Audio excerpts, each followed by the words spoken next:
राजनीति को मैं कितनी उपमाएं दूं, कितनी संज्ञाएं दूं, कम पड़ती हैं।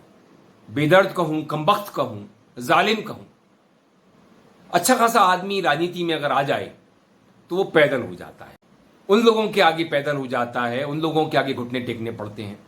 इलेक्शन से पहले आप जानते हैं कि मदिरा से लेकर के क्या क्या वितरित होता है इस देश में।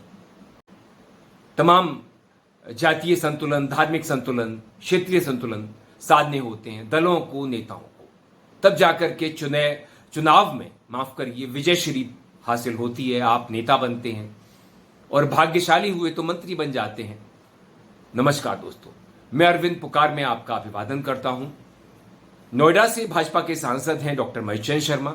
आपको प्रकरण याद होगा, श्रीकांत त्यागी और उस महिला वाला, जिसमें महिला से कुछ श्रीकांत त्यागी बदतमीजी करते हैं। बाद में डॉक्टर महेश शर्मा जिस तरह पुलिस से कार्रवाई करने के लिए कहते हैं, पुलिस ऐसा करती भी है और श्रीकांत त्यागी पे गैंगस्टर लगा देती है। श्रीकांत त्यागी का परिवार, जो उनकी पत्नी वगैरह हैं, उनको यह कहा जा रहा है कि एक तरह से नजरबंद सा किया गया और उनका पानी बिजली तक काट दिया गया फ्लैट का। तो ये तो खैर बेजा था, गलत था। श्रीकांत त्यागी ने कोई गलती की तो, और ऐसी कोई गंभीर गलती नहीं थी। हाँ, यह है कि उन्होंने कुछ अपनी संपत्ति में अवैध निर्माण कर लिया था तो उसको ढा दिया उत्तर प्रदेश सरकार ने। बुलडोजर सरकार है उत्तर प्रदेश में, वो ऐसा करती है। और उसे श्रीकांत त्यागी को भी माफ नहीं किया। और कहते भी हैं भाजपा के लोग, तो हम तो सभी के साथ एक सा व्यवहार करते हैं, चाहे वो बिल्किस बानो हो, चाहे वो नोएडा की वो महिला हो या कोई और हो। तो एक बड़ी बात यह है कि अब आज महापंचायत है त्यागी समाज की, नोएडा सेक्टर 102 रामलीला मैदान में, और त्यागी समाज वहां पर जुटा होगा। मैंने वीडियो नहीं देखे, लेकिन बड़ी संख्या में त्यागी समाज ने दावा किया है कि वो भाजपा को मिटा देगा। तो भाजपा घुटने पे है, घुटनों पर आ गई है। डॉक्टर महेश शर्मा का ऑडियो वायरल हुआ है जिसमें ये कह रहे हैं कि भाजपा का मैंने ठेका नहीं ले रखा है। मतलब वो व्यक्तिगत रूप से बचना चाहते हैं अब इस मामले में, क्योंकि ये आर पार की लड़ाई त्यागी समाज और डॉक्टर महेश शर्मा के बीच की हो गई है।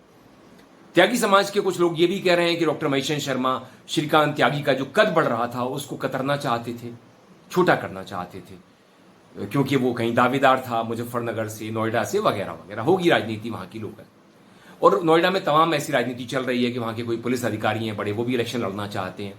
कोई जेवर के विधायक हैं, उनका भी कुछ अपना लव इंटरेस्ट है, नहीं पॉलिटिकल इंटरेस्ट है। तो ये सब चीजें चल रही हैं उत्तर प्रदेश में।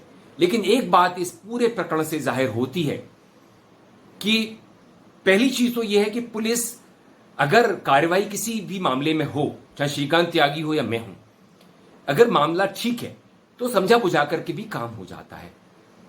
आप अगर किसी कल्प्रिट से, किसी गलती करने वाले से, गुनहगार से, छोटे मोटे गुनाहों की बात कर रहा हूं मैं, उनसे अगर कहें भी कि भाई आप इस तरह गाली गलौज क्यों कर रहे थे और इसमें माफी आप मांग लीजिए, तो बात खत्म हो जाती है। और मेरे ख्याल से कई लोग मांग भी लेते हैं, मेरे जैसे। श्रीकांत त्यागी भी शायद मांग लेते, लेकिन मामला बढ़ा, उन पर गैंगस्टर लग गया और गिरफ्तारी के लिए 25,000 का इनाम भी उन पर घोषित हो गया। तो ये कुछ जातियां थीं उनके परिवार के साथ, जो पुलिस ने व्यवहार किया, जैसा कहा जा रहा था तथाकथित रूप से, वो गलत ही होगा, क्योंकि किसी के परिवार को नहीं लपेटना चाहिए ऐसे मामलों में। और श्रीकांत त्यागी तो ठहरे पैसे वाले और अब प्रभावशाली भी थे, भाजपा में दहेज में आए थे, लेकिन अब महेश शर्मा के गले पड़ गए। और महेश शर्मा अब क्या करें, घुटनों के बल आ चुके हैं त्यागी समाज के। कह रहे हैं कि वहां 2.5 लाख वोट है उत्तर प्रदेश में, और वोट बैंक की राजनीति आजकल होती है, तो भाजपा भी मेरे ख्याल से घुटनों पर आ चुकी होगी। अब तक वो नहीं आई है तो आ जाएगी, क्योंकि भाजपा के लिए इलेक्शन जीतना बहुत जरूरी होता है और 2024 में चुनाव है लोकसभा के। तो कुछ चीजें इस पूरे प्रकरण से साफ हो रही हैं कि एक तो पुलिस एक्टिव नहीं होती है तो प्रोएक्टिव हो जाती है। मतलब मामला छोटा सा हो तो गैंगस्टर भी लगा देगी। अरे भाई, गैंगस्टर की जरूरत श्रीकांत त्यागी पे तो कम से कम नहीं थी। मैं श्रीकांत त्यागी को बहुत अच्छा आदमी नहीं मानता, लेकिन वो गैंगस्टर भी नहीं है। हाँ, हालांकि वो सत्ता का जो कहते हैं दमखम और सत्ता का रुआब, वो पैसे के साथ अगर कहीं जुड़ जाएं आप तो आ ही जाता है। और ऐसे युवाओं की कोई कमी नहीं है देश में, जो पैसे, अगर पैसा हाथ में होता है तो सत्ता का जो मजा लेना चाहते हैं, एंजॉय करना चाहते हैं सत्ता को। और आप जानते हैं कि राजनीति ऐसी चीज होती है जिसके लिए आदमी कुछ भी करता है अगर वो नेता बनना चाहता है, राजनीति में आना चाहता है तो। और ये भूख बिल्कुल अलग तरह की होती है। ये जो राष्ट्रभक्ति की भूख है उससे ही बड़ी होती है नेता बनने की। तो अब भाजपा अपनी जान कैसे बचाएगी, अपनी खाल कैसे बचाएगी, और ये महेश शर्मा अपना करियर कैसे बचाएंगे। हालांकि इनका बड़ा लंबा करियर है, कह रहे हैं 39 साल का मेरा यहाँ पे है, लोगों के साथ नोएडा में काम किया है। लेकिन राजनीति में ये सब चीजें मायने नहीं रखती। जातिवाद मायने रखता है, धर्म मायने रखता है, और पैसा मायने रखता है।